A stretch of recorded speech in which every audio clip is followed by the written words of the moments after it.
Hello, internet friends, rudyxx here to talk about the next game in the RPGalooza series, Final Fantasy VII.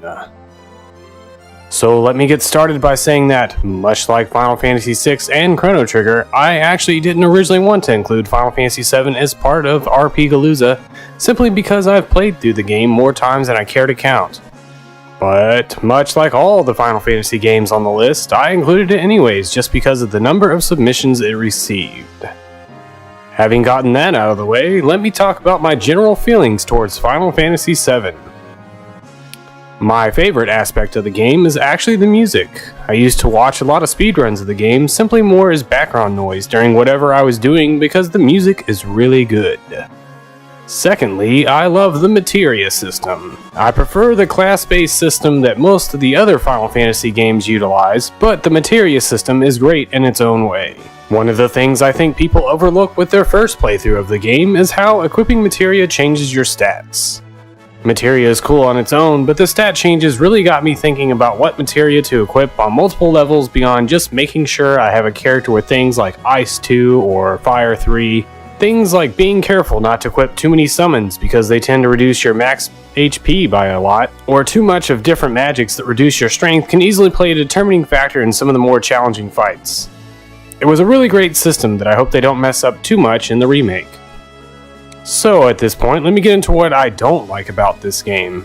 I would say the major thing here is that the story for this game is incredibly awful. I've never been able to understand what people's deal was with this game. I think a lot of people have a certain nostalgia for their experience with the game 20 years ago and need to go back and play through the game again with a much older mind to tackle exactly what's going on during most of the story. I actually wrote a 10-page paper in high school about how awful the story for this game was and why it's a serious issue that people are so positive about it. The TLDR version of my paper was essentially about how the game focused on a group of terrorists that had threatened the life of thousands of people with their own beliefs and even on several cases killed tons of innocent people that were just going out about their regular lives. The leader of the group came up with an excuse that people were struggling every day with as a means to seek revenge on a company that had destroyed his hometown.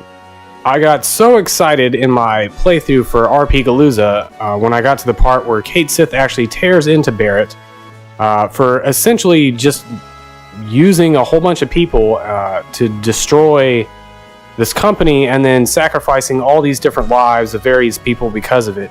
It's probably one of the most yes moments for me.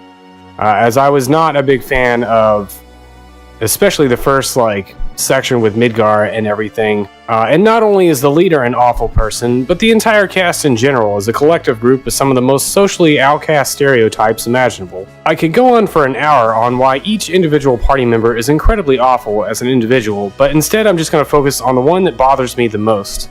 I've never understand why so many people love Aerith.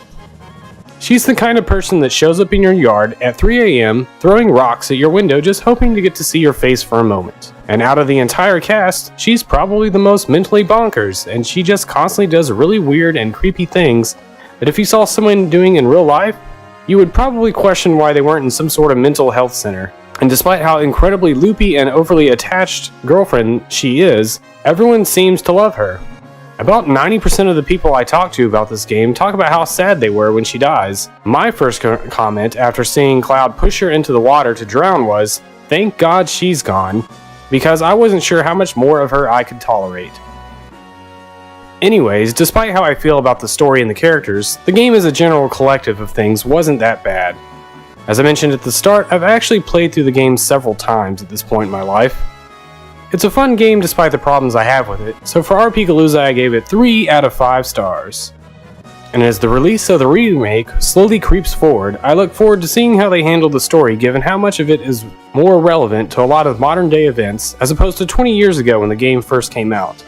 Thanks everyone for watching, and I hope you enjoyed the video. Feel free to leave a comment about your feelings on Final Fantasy VII, and I look forward to hearing from everyone as I continue on with the rest of the RPGalooza series.